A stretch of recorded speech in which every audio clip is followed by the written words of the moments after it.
अस्सलाम वालेकुम, आप देख रहे हैं रिपोर्ट कार्ड। मैं हूं अलीना फारूक शेख। SCO इजलास, शंघाई ताउन तंजीम के इजलास की जिसकी होस्ट कर रहा था भारत, उसके लिए बिलावल भुट्टो ज़रदारी वज़ीर ख़ारजा भारत गए और इसके ऊपर भारत में तो प्रोपेगेंडा हो ही रहा था, लेकिन पाकिस्तान में बड़ी तनकीद की गई, ख़ासकर पाकिस्तान तहरीक इंसाफ की तरफ से। न सिर्फ मुख्तलिफ सोशल मीडिया के प्लेटफॉर्म्स पर तनकीद का निशाना बनाया गया वज़ीर ख़ारजा और उनके दौरे को, बल्कि assembly floor of the house के ऊपर भी तकरीर करते हुए PTI के रहनुमा ने बड़ी तनकीद की और कहा कि ये दौरा मोदी से दोस्ती की पींगे बढ़ाने के लिए था। असद उमर साहब जो बड़े सीनियर सेक्रेटरी जनरल हैं, बड़े सीनियर रहनुमा हैं PTI के, उन्होंने कहा कि जी बिलावल सिवाय ज़िल्लत कमाने, रुसवाई कमाने और क्या लाए हैं भारत से, भारत ने हाथ मिलाना तक हमसे पसंद ना किया। बिलावल उन्हें नमस्ते करके वापस आ गए। शीरी मज़ारी ने भी कुछ इसी तरह का सोशल मीडिया के ऊपर कहा कि जी ये बिलावल का जो अंदाज़ था, इससे क्या पैगाम जाता है। हालांकि ये देखिए, ये हम आपको मनाजिर भी दिखा रहे हैं। ये भारतीय वज़ीर ख़ारजा हैं जयशंकर साहब, वो जो बाकी मेंबर्स हैं उनको नमस्ते कर रहे हैं और सबको उन्होंने इसी तरह नमस्ते किया। पहले सेक्रेटरी SCO आए, उनको नमस्ते कहा आगे जहाँ पे भी इजलास होने उस हॉल की तरफ जाइए। फिर चाइना के आए, फिर रशिया के आए, फिर बिलावल साहब आए। उसके बाद उनको भी इसी तरह से उन्होंने हाथ जोड़कर नमस्ते करके उनको वेलकम किया, लेकिन इसके ऊपर तनकीद की जा रही है। अब फिर बिलावल ने कुछ इंटरव्यूज़ भी दिए जिसमें बड़ी क्लियर उन्होंने पाकिस्तान की पोजीशन बयान की है, उसके ऊपर भी तनकीद की जा रही है। अपने तज्ज़ियाकारों से हमने ये ज़रा समझना है कि क्या जो तनकीद की जा रही है, कुछ जो तनकीद की जा रही है, क्या वो दुरुस्त है या नहीं है, या फिर जो सिफारती हिकमत अमली जिस तरह से पाकिस्तान अपना रहा है और दौरा भारत में बिलावल भुट्टो ज़रदारी साहब ने पाकिस्तान का मुकदमा जो पेश किया है वो कितनी हद तक दुरुस्त है या नहीं। साथ ही साथ पाकिस्तान में बड़ी अहम मीटिंग्स होने वाली हैं जी। चीन, अफ़गानिस्तान और पाकिस्तान की टॉक्स होने वाली हैं, मुज़ाकरात होने वाले हैं। इसके सिलसिले में भी हमने बात करनी है। सवाल कुछ यूँ कि क्या सिफारती सतह पर पाकिस्तान की हिकमत अमली दुरुस्त है, हाँ या नहीं के ऑप्शंस। और हमें ज्वाइन कर रहे हैं सलीम साफ़ी साहब, इरशाद भट्टी साहब, हफीज़ुल्लाह नियाज़ी साहब और बेनज़ीर शाह साहिबा भी हमारे साथ मौजूद हैं। बेनज़ीर, आपसे मैं गुफ्तगू का आगाज़ करना चाहूँगी क्योंकि अभी हमने सुनाया भी ये अपने मोन्टाज में, कहते हैं सईद गनी साहब कि ये जो PTI वाले तनकीद कर रहे हैं, ये इसलिए तनकीद कर रहे हैं कि PTI को भारतीय फंडिंग मिली, ये उसका हक अदा कर रहे हैं और इस टाइप की चीज़, दोनों तरफ से एक जैसी चीज़ें आ रही हैं। तो पाकिस्तान जिस तरह से मुकदमा पेश कर रहा है, क्या ये दुरुस्त है, सही है? अलीना, मेरी राय में तो बिलावल भुट्टो ज़रदारी का जो दौरा था वो कामयाब था, इसलिए क्योंकि हमारा एजेंडा पहले दिन से बड़ा क्लियर था। आपको याद है कि जब उनके जाने से पहले उन्होंने एक वीडियो मैसेज रिलीज किया था ट्विटर पे और सोशल मीडिया पे, जिसमें उन्होंने बड़ा क्लियरली कहा था कि मैं जा रहा हूँ, मेरा फोकस जो है एक्सक्लूसिवली SCO है। उन्होंने इंडिया का इसमें जिक्र नहीं किया था। इसका मतलब ये कि SCO में जो बाकी ममालिक हैं उनसे हम मल्टीलैटरली भी इंगेज करेंगे और बायलैटरली भी इंगेज करेंगे, और वही हुआ और वही पाकिस्तान ने जाके वहां पे किया। मल्टीलैटरली SCO के प्लेटफॉर्म पे उनसे इंगेज किया और बायलैटरली SCO के साइड लाइन्स पे चाइना, रशिया, सेंट्रल एशियन ममालिक के साथ आपने इंगेजमेंट्स रखी। और यही होता है जब आप जाते हैं मल्टीलैटरल प्लेटफॉर्म्स पे, तो आप इसी किस्म की इंगेजमेंट्स करते हैं। जितने ज्यादा ममालिक होते हैं उनसे आप सिफारती ताल्लुकात बेहतर करने की कोशिश करते हैं। अच्छा, जो तनकीद कर रहे हैं, मैं तो कहूँगी ये बड़ी पेटी पॉलिटिक्स है। शायद वो समझते नहीं है कि SCO की अहमियत क्या है रीजनली। SCO एक बहुत ही इंपॉर्टेंट प्लेटफॉर्म है और आने वाले कुछ सालों में आप देखेंगे कि इसकी इंपॉर्टेंस बढ़ेगी, बल्कि इस साल में शायद ईरान भी इसका बड़ा जल्द मेंबर बन जाएगा। SCO में जो ममालिक हैं इस वक्त, उनकी जो रिफ्लेक्शन है वो दुनिया की 40% आबादी है। 20% दुनिया की जो GDP है वो SCO में रिफ्लेक्ट करती है। अब आप मुझे बताएं इससे ज्यादा अहम रीजनली प्लेटफॉर्म और क्या हो सकता है। दूसरा जो बड़ा रीजनल प्लेटफॉर्म था वो था सार्क, और सार्क इस वक्त जो है वो डोमिनेंट हो गया है और उसकी एक बहुत बड़ी वजह इंडिया है। इंडिया की वजह से, क्योंकि इंडिया का उसमें बहुत ज्यादा इन्फ्लुएंस है, उन्होंने उसको काफी हद तक एक डिफंक्ट एक ऑर्गेनाइजेशन बना दिया है। अब आपके पास क्या रह गया? अब आपके पास रह गया SCO, जहां पे दो बड़े अहम और बहुत बड़े ममालिक हैं, एक चाइना है और एक रशिया है। और इस वक्त अलीना, पाकिस्तान अफोर्ड ही नहीं कर सकता कि हम ना जाते और चाइना को लगता कि ये कोई स्नब है और वो हमारे उनके साथ ताल्लुकात जो है वो खराब होते। आपने देखा कि SCO की समिट जारी थी और चाइना के फॉरेन मिनिस्टर जो थे उन्होंने ऐलान किया कि वो पाकिस्तान आ रहे हैं ट्रायलैटरल टॉक्स के लिए। तो ये हमारे लिए एक बड़ा अहम प्लेटफॉर्म था। और दूसरा जो बहुत बड़ा एडवांटेज है हमारे लिए, वो हमारी रियासत की पिछले 2-3 सालों से एक पॉलिसी रही है सेंट्रल एशियन ममालिक के हवाले से। बल्कि जब पीटीआई की हुकूमत भी थी तो हमारी पॉलिसी ये थी कि जो सेंट्रल एशियन ममालिक है इनके साथ हम अपनी ट्रेड, कनेक्टिविटी और इन्वेस्टमेंट बढ़ाएंगे। तो ये एक बड़ा अच्छा मौका था। एक आखिरी चीज है ना, क्योंकि इस पे भी बहुत बात हो रही है, बड़ी अजीब सी बातें हो रही हैं, क्योंकि शायद हमारे मुल्क में बहुत ज्यादा बॉडी लैंग्वेज के एक्सपर्ट्स हैं, मैं नहीं हूँ। वो ये कहा जा रहा है कि इंडिया के जो फॉरेन मिनिस्टर थे उनकी बड़ी जारहाना तकरीर थी, वो बड़े अग्रेसिव थे। हमारे फॉरेन मिनिस्टर जो थे वो अग्रेसिव नहीं थे। मैं यहाँ पे सवाल पूछना चाहूंगी कि क्या ये कोई स्कूल में बच्चों की लड़ाई हो रही थी या ये डिप्लोमेटिक सफारती ताल्लुकात की आप बात कर रहे हैं? हमारे जो फॉरेन मिनिस्टर हैं उनका जो पॉलिसी थी, उनका जो रवैया था वो बड़ा कूल हेडेड और बड़ा मैच्योर था। बल्कि एक इंटरव्यू में उन्होंने ये कहा कि हम डायलॉग चाहते हैं इंडिया के साथ, लेकिन वो जो 5 अगस्त को 2019 में जो कश्मीर के हवाले से जो फैसला किया कश्मीर ने, अगर वो रिवर्स होगा तो हम बैठना चाहते हैं, हम डायलॉग करना चाहते हैं। दूसरी तरफ से जो रिस्पॉन्स आया वो बहुत इमोशनल था, बड़ा एक्यूजेटरी था। तो ये कंपैरिजन और ये मुआवजा करना मेरे ख्याल से बहुत गलत है। एक आखिरी चीज मैं जरूर कहूंगी कि देखिए एससीओ का दौरा बिल्कुल एक कामयाब दौरा था, मेरी नजर में एक कामयाब दौरा था, लेकिन अगर पाकिस्तान चाहता है कि वो एक इंटरनेशनल स्टेज पे उसको अहमियत मिले, तो जब तक हम अपनी मईशत ठीक नहीं करेंगे हमें उस किस्म की अहमियत नहीं मिलेगी जो इंडिया को मिलती है। ऑफ कोर्स वो तो प्री रिक्विजिट है, लेकिन भट्टी साहब आप किस हद तक ठीक समझते हैं या तनकीद करेंगे जिस तरह से बिलावल साहब ने जाके पाकिस्तान का मुकदमा रखा है एससीओ के प्लेटफॉर्म के ऊपर? मैडम शेख, आपके सवाल 3 चीज़ों पर मुश्तमिल है सवाल। पहला कि हमारी सफारती पॉलिसी या हिकमत अमली। तो मैडम शेख कोई आप मुझे बता दीजिए कि हमारी कोई सफारती सतह है, हमारी कोई सफारती हिकमत अमली है, हमारी कोई सफारती पॉलिसी है, हमारी कोई सफारती हैसियत है दुनिया में? आलमी सतह पर अपनी तन्हाई देख लीजिए, कदम पर आलमी सतह पर अपनी जग हंसाई देख लीजिए। आज की दुनिया में सफारती अहमियत उनकी होती है मैडम शेख जो मुआशी तौर पर मजबूत हों। उस मुल्क की इज़्ज़त क्या जो भिखारी हो। अपनी मुआशी हालत देख लें, कभी कोई मुल्क रह गया हो जिससे हमने कर्जा ना लिया हो, कोई इदारा रह गया हो जिसके हम दरवाजे पर ना बैठे हों, बाकी सारे छोड़ें। IMF के हवाले से आप देख लें कि आप कितने सफारती तौर पर मजबूत हैं और दुनिया में आपकी क्या अहमियत हैसियत है। और फिर मैडम शेख सफारती अहमियत इनकी होती है जो मुत्तहद हों, एक हों, पुरअमन समझे जाएं, जिनकी दुनिया को ज़रूरत हो, जिन पर दुनिया भरोसा करती हो, जिनके पास लीडरशिप हो जो विजन वाली हो, हिकमत अमली वाली हो, दानिश वाली हो। दूसरी बात मैडम शेख आपके सवाल में था पाक चाइना और पुरअमन अफ़गानिस्तान। हमेशा से कहा है पुरअमन अफ़गानिस्तान बहुत अच्छी बात है, लेकिन पहले पुरअमन पाकिस्तान और फिर पुरअमन अफ़गानिस्तान। और पुरअमन अफ़गानिस्तान ज़मानत ये भी दे कि पुरअमन पाकिस्तान भी होगा। तीसरी बात, बिलाशुबा मैडम शेख भारतीय सलूक जो बिलावल भुट्टो के साथ हुआ है उन्हें जाना चाहिए था, बिल्कुल जाना चाहिए था, कॉन्फ्रेंस अटेंड करनी चाहिए थी। 2014 के बाद हमारा कोई मेरे ख्याल से इस सतह का पहला राब्ता था। बिलाशुबा भारतीय सलूक शर्मनाक है, बिलाशुबा भारतीय वज़ीर ख़ारजा की ज़ुबान शर्मनाक है, अपने घर आए मेहमान से ये जो सलूक हुआ है ये शर्मनाक है। और वो जिनका कलभूषण हमारे पास है और वो जो असम से गुजरात तक, दिल्ली से हैदराबाद तक, समझौता एक्सप्रेस से बाबरी मस्जिद तक, बलूचिस्तान से मकबूजा कश्मीर तक दहशत गर्दी की लंबी दास्तान है, वो हमें दहशत गर्द कह रहे थे।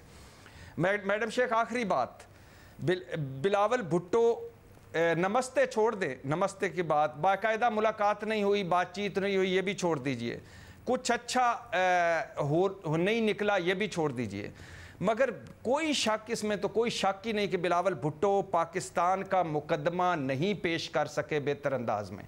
बिलावल भुट्टो मकबूजा कश्मीर का मुकदमा बेहतर अंदाज में नहीं पेश कर सके।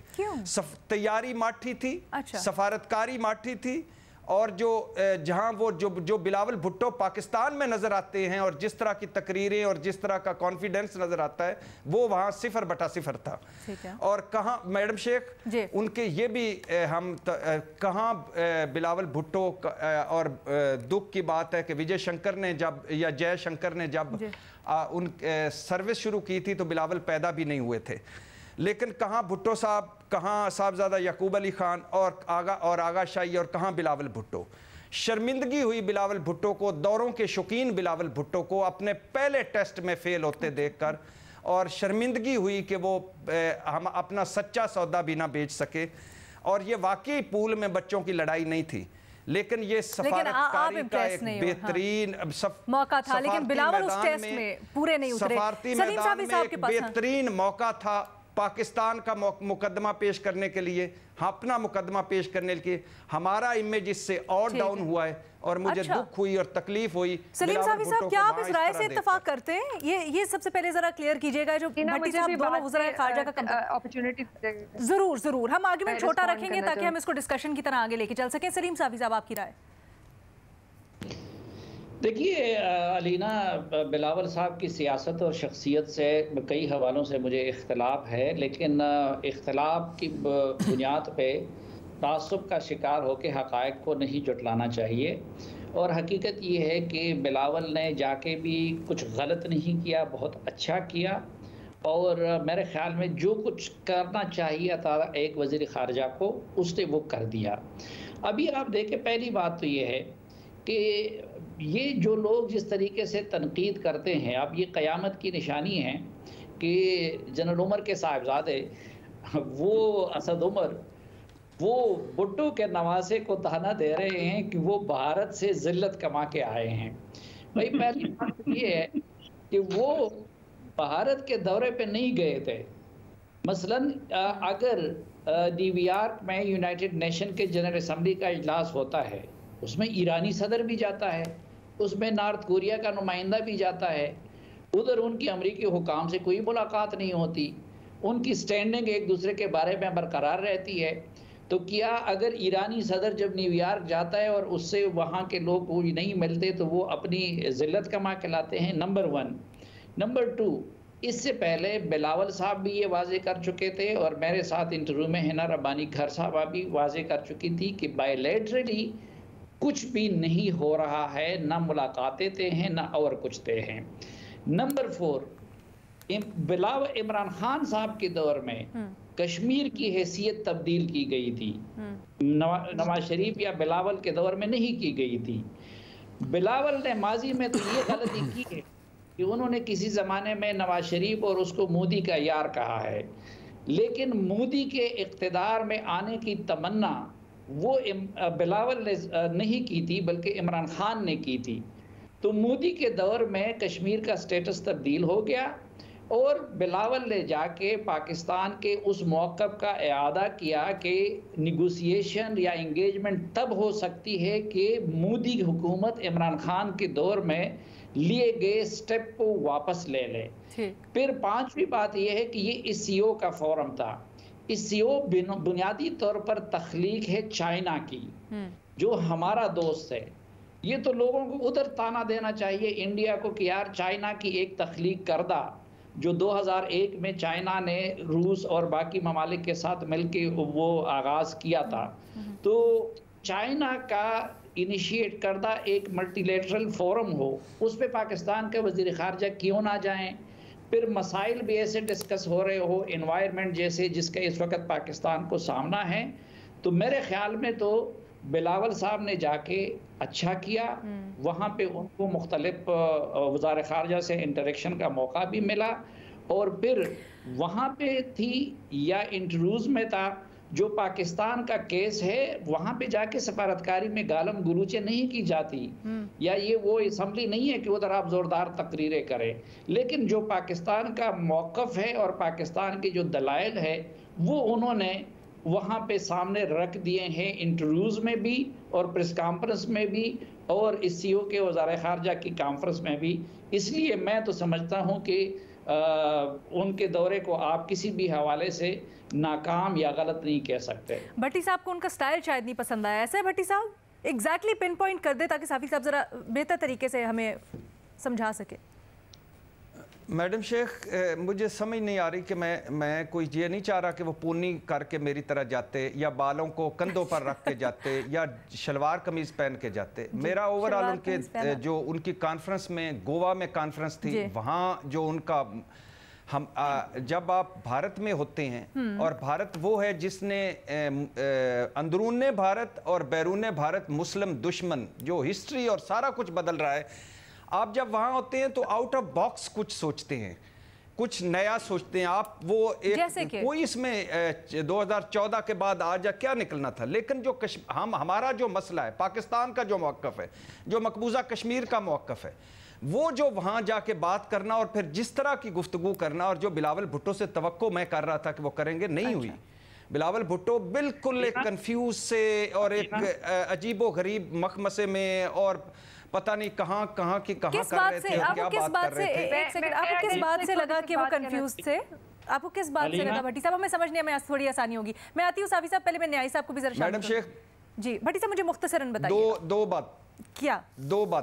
दो बातें आप देख लीजिए, वो जो जयशंकर साहब हैं जो उनके वजीर खारजा, ठीक है, उनकी तकरीर देख लीजिए, उनके तकरीर का फोकस पॉइंट देख लीजिए, और फिर उनकी प्रेस कॉन्फ्रेंस, तो चलो बिलावल उस वक्त नहीं थे जब उन्होंने कहा, और अपना देख लीजिए।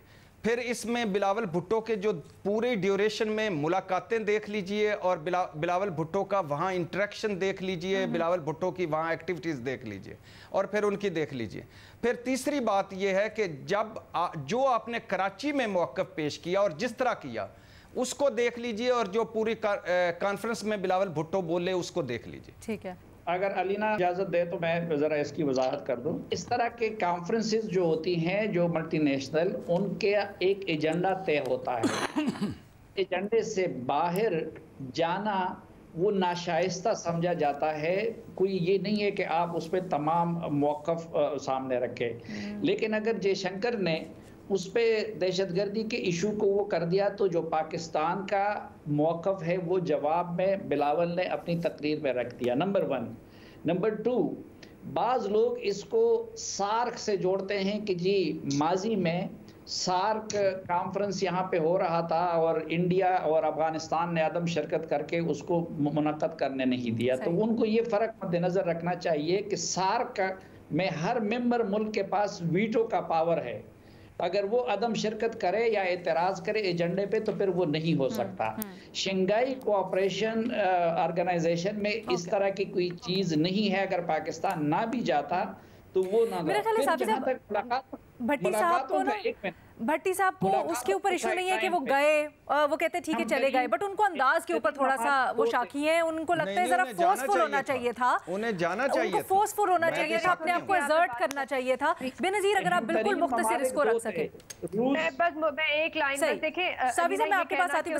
कश्मीर का उन्होंने कश्मीर का मुकदमा सही तरह लड़ा नहीं। हमारे फॉरेन मिनिस्टर इंडिया गए, वहां पे जाके उन्होंने कश्मीर की बात की, समझौता एक्सप्रेस की बात की, और उन्होंने यादव की बात की। हर इंटरव्यू में उन्होंने बात की। ये एक बहुत बड़ी बात है, और साफी साहब बिल्कुल सही कह रहे हैं। एक जो मल्टीलैटरल प्लेटफॉर्म होता है उसका एजेंडा होता है, और हमें ये भूलना नहीं चाहिए, और ये बहुत क्लियर डिस्टिंक्शन होनी चाहिए कि ये बायलैटरल एंगेजमेंट इंडिया और पाकिस्तान के दरमियान नहीं थी। ये एक मल्टीलैटरल और एक रीजनल एंगेजमेंट थी, जहां बहुत सारे ममालिक थे, उन सबका एजेंडा था, सबसे इंटरैक्ट करना था और पाकिस्तान को अपनी डायरेक्शन सेट करनी थी। न्याजी साहब, जिस तरह से पाकिस्तान ने अपना मुकदमा रखा और इस फोरम को इस्तेमाल किया, खास तौर पे हमारे वजीर खारजा ने, आप क्या समझते हैं, क्या ये डिप्लोमेटिक मैच्योरिटी दिखाई उन्होंने, या फिर आपको भी थोड़ा सा लगा कि ज्यादा बेहतर अंदाज में वो अपना मुकदमा सामने रख सकते थे? पहली तो बात है कि मुझे जो सबसे ज्यादा पसंद आई है ना बात अपने साथियों में से, तो भट्टी साहब का यह है कि उनको बिलावल साहब को कोई out of the box thinking करनी चाहिए थी। तो मुझे कल एक बड़ा अच्छा एक इवेंट मेरे सामने आया है, और वो ये था कि अंकारा तुर्किया में एक समिट हो रहा है जो सुलह करा है रशिया की और यूक्रेनियन की प्रेसिडेंट एर्दोगान जी। तो उन्होंने जाकर उनसे झंडा उन्हें दिखाया, उन्हें छीन लिया। ये आप सुलह के लिए बैठे हैं, अल्टीमेटली डायलॉग रिजॉल्व करने के लिए। तो उन्होंने out of the box solution, जो यूक्रेनियन डेलीगेट ने, उन्होंने जाकर उधर पंच मारे, मुक्के मारे। मेरे ख्याल बिलावल को 2-4 पंच मार के आने चाहिए थे। भट्टी साहब या तारीफ कल हो जाती out of the box solution में से। लेकिन जी पहली बात तो ये है कि ये जो समिट है, ये हम भारत से सीनियर मेंबर है SCO में, भारत हमारे बात ऑफ में। दूसरा बात है कि ये बिल्कुल एक और अहमियत होती है तीसरी बात यह है कि बिलावल साहब ने जितना उनको हुआ 10 महीने 11 महीने साल बने हुए फॉरेन मिनिस्टर, इसके अंदर मेरा ख्याल है कि मैं किसी फॉरेन मिनिस्टर को इतना प्रोएक्टिव नहीं देखा जितना बिलावल साहब रहे। रिजल्ट उनके था नहीं था उसे हम बहस कर सकते हैं, कितने मुल्कों में रिजल्ट निकला, कितनों में नहीं निकला, कितनों को एंगेज किया, लेकिन अमेजिंग जो है उनकी एक्टिविटी रही है। तीसरी बात यह कि तहरीक इंसाफ, जो अगली बात चौथी है कि तहरीक इंसाफ जो है ना, अंग्रेजी में कहते हैं ना फायरिंग ऑन ऑल सिलेंडर्स, उनको समझ नहीं आ रही कि इस विजिट के ऊपर कैसे रिएक्ट करें और क्या करें।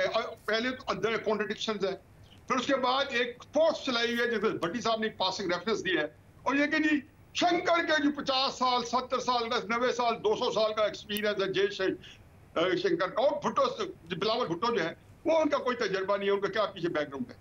उनके जहन में डाल दें कि पाकिस्तान की तारीख में जो सो कॉल्ड सबसे कामयाब फॉरेन मिनिस्टर है उसका नाम था जुल्फिकार अली भुट्टो, और वो 31 साल की उम्र में बने थे, 1962 के अंदर शायद बने थे, और उनकी 1928 जो 59 पैदा तो जहन में रखे।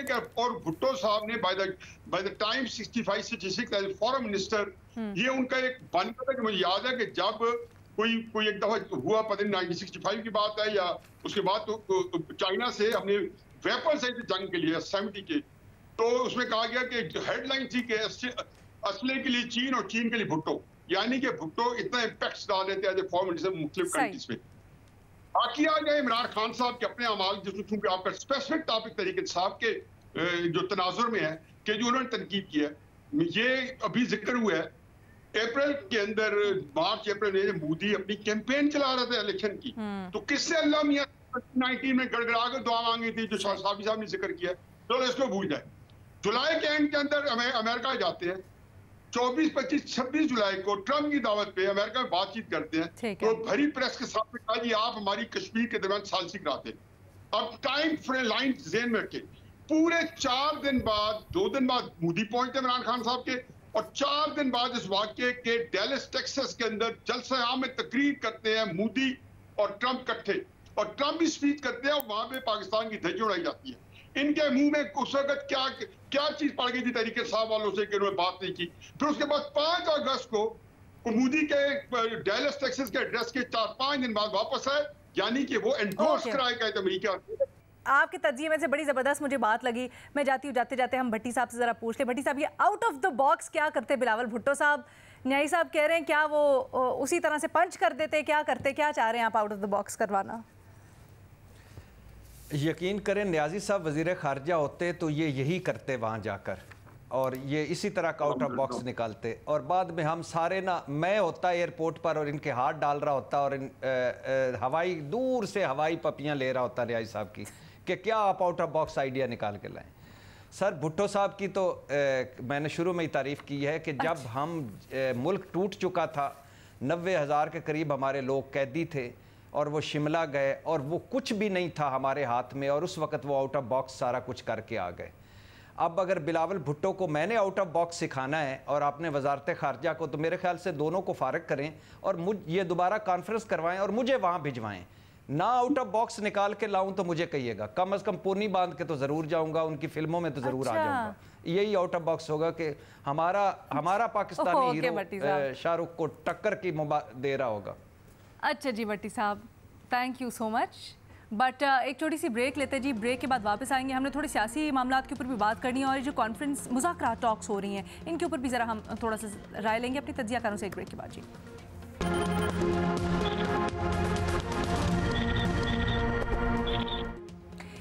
पाकिस्तान तहरीक इंसाफ आज रैली निकाल रही है सुप्रीम कोर्ट से इजहार यकजहती के लिए, और अवाम से उन्होंने दरख्वास्त की है कि आप बाहर निकलें।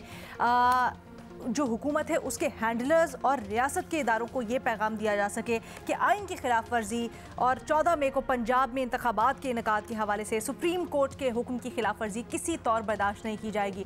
अब इसको ऑब्वियसली हुकूमत और PTM की जमातें तनकीद का निशाना बना रही हैं, और मुख्तलिफ़ किस्म के वो इल्ज़ाम लगाते हैं। कहते हैं कि एक तो ये लोग अपने केसेस से राह फरार करने के लिए इस तरह की हरकतें करते हैं, दूसरा ये भी कह रहे हैं कि ख़ास तौर पर जब चीनी वज़ीर ख़ारजा आए हुए हैं उस वक्त ये रैली निकालने की क्या तुक है।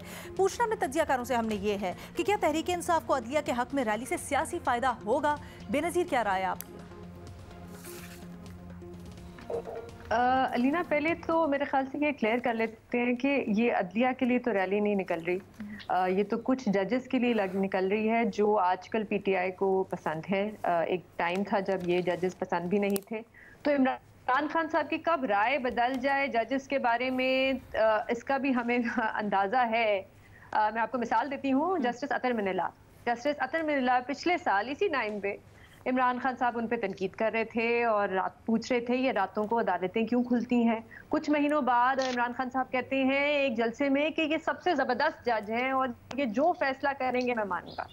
अभी कुछ दिन पहले उन्होंने ओरिया मकबूल जान को एक इंटरव्यू दिया जिसपे इमरान खान साहब ने कहा, और जस्टिस अतर मिनल्ला का उन्होंने नाम नहीं लिया लेकिन वो बात होने की कर रहे थे, उन्होंने कहा कि बड़े अजीब सी बात की है, मैं तो समझ नहीं आता कि एक लीगल माइंड ऐसी कैसे बात कर सकता है कि मुझसे पूछा जा रहा है कि आपने असेंबलियां क्यों तहलील की। दूसरी मैं आपको एक मिसाल देती हूँ चीफ जस्टिस साहब की। चीफ जस्टिस साहब के लिए आज यकजहती के लिए, इज़हार के लिए वो रैली निकाल रहे हैं और पिछले साल मेरे ख्याल से हम सबको अंदाजा है कि सोशल मीडिया पे उनके घर वालों के खिलाफ कैंपेन किसने चलाई। तीसरी मैं आपको मिसाल देती हूँ जस्टिस काजी फायद ईसा की। जब इमरान खान साहब हुकूमत में थे तो उनके खिलाफ रेफरेंस ला रहे थे और हामिद खान साहब से कह रहे थे कि आप आए हमारे साथ बैठे और ये रेफरेंस में हमारा साथ दें, और अब वो कहते हैं कि मैं तो रेफरेंस लाया नहीं है, तो रेफरेंस सही नहीं था, ये तो रेफरेंस जनरल रिटायर्ड बाजवा लाए थे। तो उनकी राय जो है वो बदलती रहती है, तो कोई पता नहीं कि आज उनके लिए रैली निकाल रहे हैं उनके हक में, उनकी सॉलिडारिटी में, कल जांच कर रहे हुए इमरान खान। जहां तक सियासी फायदा देखें अलीना, ये इमरान खान साहब की मेरी राय में ये उनकी एक इलेक्शन कैंपेन है जो उन्होंने पिछले इलेक्शन मोड में, पीटीआई जो है पिछले साल मार्च से इलेक्शन मोड में है। हर कुछ हफ्तों बाद, हर कुछ महीनों बाद वो एक कोई रैली निकालते हैं, कोई जलसा करते हैं ताकि अपने वो वोटर सपोर्टर्स को एक्टिव रखें, अपनी पार्टी को इलेक्शन मोड में रखें। ये बस एक वो चीज है और कुछ नहीं है। भट्टी साहब। मैडम शेख, जो मौक़िफ़ सामने आया है बेनज़ीर शाह साहबा का, कमाल का है कि ये चंद जजेस के हवाले से एक रैली है जो उनको पसंद हैं।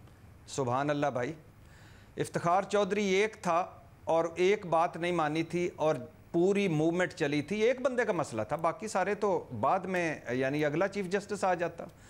काजी फायज़ ईसा साहब के ख़िलाफ़ एक रेफरेंस आया था और अदलिया की आज़ादी पर ज़िक पहुंची थी और नुकसान पहुंचा था, और पूरी रैलियां और पूरे सेमिनार, और कनरानी साहब ने कहा था कि तालाबंदी कर देंगे।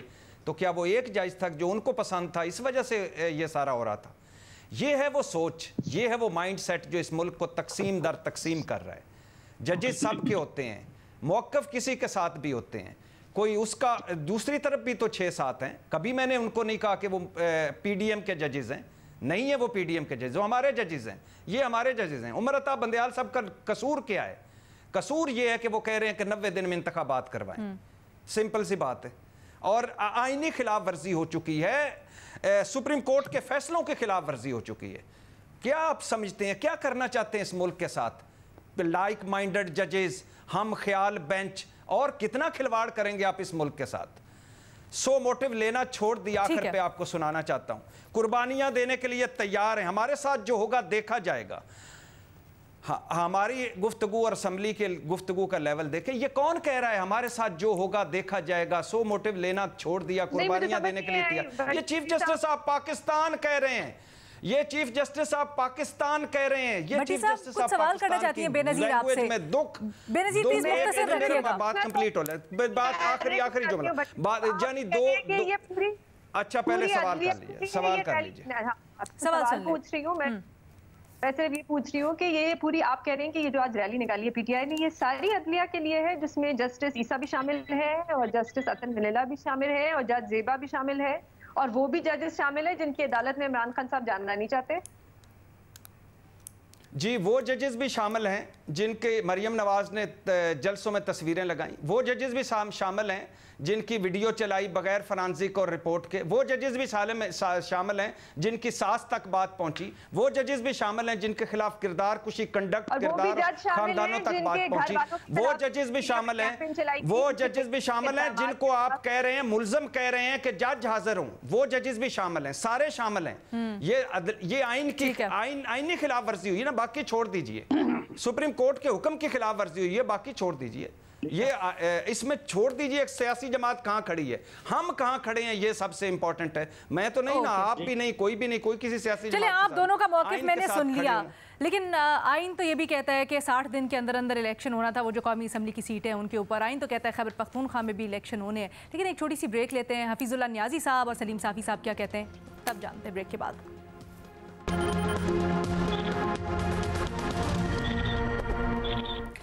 अदलिया के हक में जो रैली निकाली जा रही है पाकिस्तान तहरीक इंसाफ की जानिब से, उसका सियासी फ़ायदा होगा या नहीं, और ये पैगाम क्या है, अपने तज्जियाकारों की राय जान रहे हैं हफीजुल्लाह नियाजी साहब। देखिए, मेरा तो ख्याल है कि इमरान खान साहब बहुत बड़े कन्फ्यूजन का शिकार है। लेकिन एक और बख्तनाक चीज़ है, वो उनमें फ्रस्ट्रेशन भी है, और उनका कन्फ्यूजन और जो उनकी फ्रस्ट्रेशन है वो इनके लीथल साबित हो सकती है। इमरान खान साहब को जरा आप टाइम लाइन दें, उनको चाहिए क्या था? उनको फौरी इलेक्शन चाहिए थे जब वो डिपोज हुए थे या उससे जो है वजारत उज़्मा से अलहदा हुए थे, और पहले पेशावर के जलसे से लेके 22 मई को आके उन्होंने इस्लामाबाद में पेशावर में प्रेस कॉन्फ्रेंस की कि 25 मई को आऊंगा, 30 लाख बंदा लाऊंगा, इलेक्शन लेके जाऊंगा। जाहिर नंबर पूरे हो जाते। मैंने तो कहा था कि इमरान खान साहब आप 50,000 भी लाए इस्लामाबाद में तो आपका काम शायद बन जाए। फिर 26 नवंबर को निकले, असमिया तहलील की, जेल बोर्ड तहरीक चली।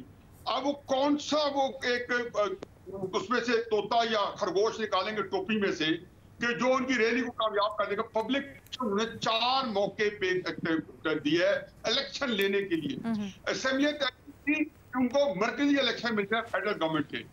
आज वो केपी के और जिसको ये जो हमारे पंजाब के इलेक्शन से महरूम बैठे हैं। इधर से आपने जेल और तहरीक 2 लाख में रजिस्टर था, 5 दिन में 200 बंदा नहीं आप जेलों में भर सके। देखिए, ये पब्लिक प्रेशर इमरान खान साहब क्रिएट कर लेते, जिसका वो अब भी कहते हैं मैं रैली निकालूंगा।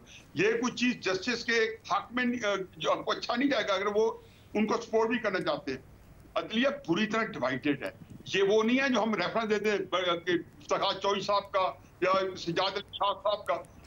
जो ये है सिजाद अली शाह साहब को तो रेलेवेंट है कि जब आप सुप्रीम कोर्ट के अंदर जब डिवीजन आ जाती है तो उसकी जो खिलाकी हैसियत है और कानूनी हैसियत है उसमें बहुत बड़ा दरार आ जाती है। इसके अलावा क्या पता है कि सुप्रीम कोर्ट जो है वो किस समय जा रही है। मेरे तो ख्याल है इमरान खान साहब उससे मायूस है। मुझे जो तहरीक इंसाफ के यूनियन कोने जो उनके करीबी 2-3-4 साथी हैं, वहां तो बैठ के अपने कमरे में बैठ के वो ये कह रहे हैं कि जी ये वो जो लफ्ज यूज करते हैं वो मैं यहाँ नहीं कर सकता हूँ, वो गैर पार्लिमानी हो जाएगा। लेकिन यही कह रहे हैं कि ये इनके अंदर से दम निकल गई है और ये बेदम हो गए हैं। ये इनको मेरा अपना ये ख्याल है कि इमरान खान साहब जो है उनको ये 2014 में प्रेसिडेंट शी आ रहे थे, इन्होंने यही धरना किया। हम क्या रोना पड़े, वजीर खारजा का क्या रोना रोए, वो तो ये प्रेसिडेंट शी का जो सी पैक शुरू करना था, पाकिस्तानी किस्मत बदलनी थी। फाइनली उसको मैं तो कहता हूँ नवाज को हटाने में उस सी पैक को तबाह कर दिया गया और उससे जान छोड़ा। वो जो हमारा मशहूर खराब हुआ इमरान खान साहब उसको रौंद के यहाँ पे आए। बाकी बात सिंपल आखिरी चीज यही है कि इमरान खान साहब को ये बात सबक सीखनी चाहिए कि उनके आज तक के जितने पब्लिक को बाहर निकालने के टैक्टिक्स थे वो बुरी तरह नाकाम हुए। तो इससे अब कोई इसके अंदर से कोई नया जिन निकलने वाला नहीं है। साफी साहब, क्या आप इस राय से अग्री करते हैं? और दूसरा ये भी बताइए, जो ताल्लुक जोड़ा जा रहा है चीन के वजीर खारजा के दौरे से इस रैली का, आप इसको किस तरह से देख रहे हैं? देखिए, एक तो मुझे इस लफ्ज़ पे एतराज़ है कि अदलिया के हक़ में, क्योंकि अदलिया के सुप्रीम कोर्ट ऑफ पाकिस्तान के जजेस और वो सब इक्वल्स होते हैं हमारे आइन के मुताबिक। वो जस्टिस मंसूर अली शाह भी है, जस्टिस ब्याखेल भी है और जस्टिस अतर अल्लाह भी है और बाकी सब मुअज़्ज़ज़ जजेस साहिबान भी है। और इस मामले में हम जैसा तालिब इल्म भी तो 4-3 के फ़ैसले के हक़ में है, नंबर 1। दूसरी बात, एक फैक्चुअल गलती यहाँ पे बयान की गई। मगर ये कहा गया कि चीफ जस्टिस साहब आईनी मुद्दत के अंदर इलेक्शन चाहते हैं। नो, लाहौर हाई कोर्ट ने जो फैसला दिया था उसमें 90 डेज के अंदर इलेक्शन का जिक्र था और जस्टिस अतर अल्लाह और उनके साथियों ने 90 डेज पे जोर दिया था और उन्होंने दलील ये दी थी कि हम लाहौर हाई कोर्ट के फैसले को बाईपास कर यहाँ पे अब सो मोटो लेंगे तो 90 डेज की आईनी मुद्दत के गुजर जाने का खतरा है, जो और उनकी वो राय बिल्कुल दुरुस्त साबित हुई। जो 3 रुकनी बेंच ने फैसला दिया है वो आईनी मुद्दत नहीं है, वो तो 90 डेज नहीं है। उन्होंने तो 90 डेज तो 14 अप्रैल तक पूरे हो रहे हैं, वो तो 14 मई तक। तो एक तो ये जो आईनी बात की जा रही है, तो मेरे ख्याल में अथर मिन अल्लाह और लाहौर हाई कोर्ट ने आईनी फैसला दिया था, लेकिन जो 3 रुकनी बेंच का फैसला है वो नजरिया ज़रूरत के तहत है या किसी और भी वजह से है। जो दूसरी बात आपने की कि देखें, एक ये अब तो कोई राज की बात नहीं रही कि जो नवाज शरीफ और जरदारी को जो सज़ा दी गई, उसकी एक वजह सारे अंडे चीन के बास्केट में डालने का और सीपैक का मामला था। सीपैक पे अमलन काम पिछले सालों में रट चुका है। अब हमारे आर्मी चीफ जब गए थे, या आज जो बातचीत होगी तो बायलैटरल, तो उसमें हम 2015 को जो चीज़ें होनी थी सीपैक की, उसका अभी आगाज़ कर रहे हैं। और चीन को इतना बददिल किया था पिछली हुकूमत ने और उनके सरपरस्तों ने कि चीनी अब भी वो शुरू करने को तैयार नहीं थे। लेकिन अभी जो विजिट्स वगैरह हुए हैं आर्मी चीफ के या बाकी पॉलिटिकल लीडरशिप के, तो उसमें चीन को इस पे आमादा कर लिया गया है। दूसरा, एक जो पहले बात हो रही थी कि इस वक्त मल्टीनेशनल और इंटरनेशनल फोरम पे जाना हमारी लीडरशिप का एक इसलिए भी मजबूरी होती है। अब मसलन शंघाई कोऑपरेशन ऑर्गेनाइजेशन है, तो अफगानिस्तान उसका मेंबर है, लेकिन अफगानिस्तान तालिबान की वजह से उनको नहीं बुलाया जाता। तो पाकिस्तानी वज़ीर ख़ारजा का या नुमाइंदा का वहाँ पे मौजूदगी इसलिए भी ज़रूरी होती है कि अमूमन ख़ित्ते की बहस अफ़गानिस्तान के गिर्द घूमती है, जिससे पाकिस्तान बराह रास्त मुतासर होता है। और अफ़गानिस्तान उसका चूँकि रिकग्निशन नहीं है उनकी। तीसरी बात जो पहले की गई थी कि देखिए उधर इम्पोर्टेंट लोग कौन थे, रशियन फॉरेन मिनिस्टर थे और चीनी फॉरेन मिनिस्टर थे सबसे ज़्यादा। काबुल गए हैं साफ़ी साहब? मेरी बात सुने, बिलावल नहीं गए हैं, लेकिन बिलावल के नुमाइंदे आते जाते हैं। और दूसरी बात उसमें ये भी है ना कि क्या इमरान खान साहब ने उनकी हुकूमत को तस्लीम किया था।